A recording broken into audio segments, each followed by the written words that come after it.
Hey everyone, Sean Tannenbaum here with Copeland Associates. I'm here today with Jill Copeland with End Design and Construction. She is our contractor that helps us remodel all of our properties either before we get them to list, or she helps our buyers on the other end when they move into a house to remodel their house. So I'm here to ask her a few questions, so thanks for being here, Jill. Thanks for having me, Sean. You're welcome. This is important stuff. Good to know. Yes, so with that said, if someone was on a small budget, but they wanted to still sell their house, what would be one of the rooms or one of the few rooms that they would focus on to bring more value to their house if there's a small budget?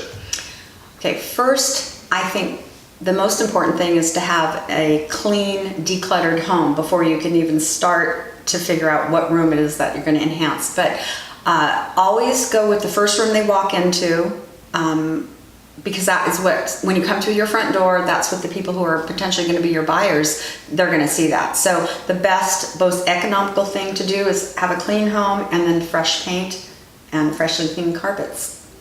Okay, with the fresh paint, what colors would you recommend in this marketplace right now? Depending on what their hardscape is, meaning what their counters are, what their flooring is, what the carpet is in their house, there's always a budget. So we try to pick something that's close to not making something that needs to be replaced stand out, something to blend. So we've used colors like Parisian Cashmere, which is a really light beige, but not so dark. It just is a light, airy color. We've used, say for instance, in this house, it's a light grayish color, which we used here was Slow Perch. Okay. There's just different ideas depending on what we walk into. Whisper Ridge. Whisper Ridge is a good standby color. Yeah. Everybody loves it. It goes with everything. It's like a chameleon color. Okay. All right. So if someone had a bigger budget, say between $50,000 to $85,000, what rooms would you focus on, and give a little bit of details of exactly step by step what you would do? Okay. Depending on how, let's say the house was original, nothing's happened to it. So to bring it into this century, for that budget, which is a very generous budget, I would say the kitchen. And if the kitchen needed new cabinets, new counters, new appliances, probably, if nobody's done any upgrades since, maybe a reconfiguration of the kitchen once we put the new cabinets, just to make it cohesive and bring it to the now, what they're doing in model homes, just so that they feel like, maybe I can't afford that, but if we did this, we could, maximize our sale, profit on the sale of the home. So the kitchen's most important.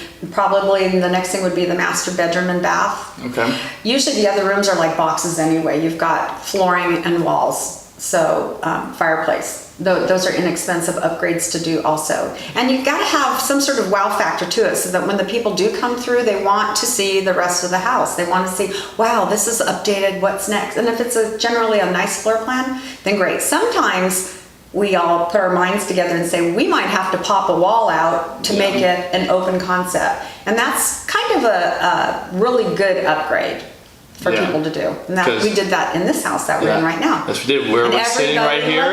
This was a wall. Yep. So then we took that out. So with that said, I do get that question a lot when people walk in a house and it's not an open concept is, can we take this wall out? And what would it cost? So I know it costs, or what it takes is to, one, we got to get a permit, and two, find out if the wall is load bearing. So engineer possibly, with the paperwork and the plans to get us through the city process for getting the permit. So what would something ballpark range of that cost? I know it depends on the size of the wall, but maybe say for here, what was the budget? This was a 14-foot opening, and we budgeted $4,000 for the engineering, and it came pretty close to that, but that guy who did it for us was awesome because he also went through the permit process to get us past to get what we needed.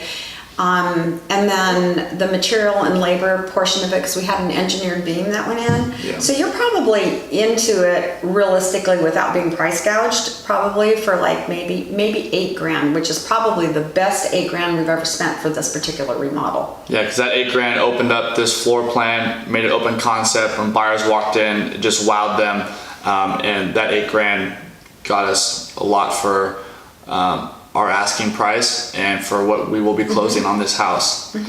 So again, thank you, Jill. You're welcome. I It was a appreciate pleasure. it. If you guys have any other questions about construction or getting your house remodeled or even getting it prepared to sell and what it takes, feel free to reach out. Kim Associates, we're a wonderful team. We have a wonderful business partner here, Jill. Thanks, Sean. And we do fantastic work together. So again, thanks for watching.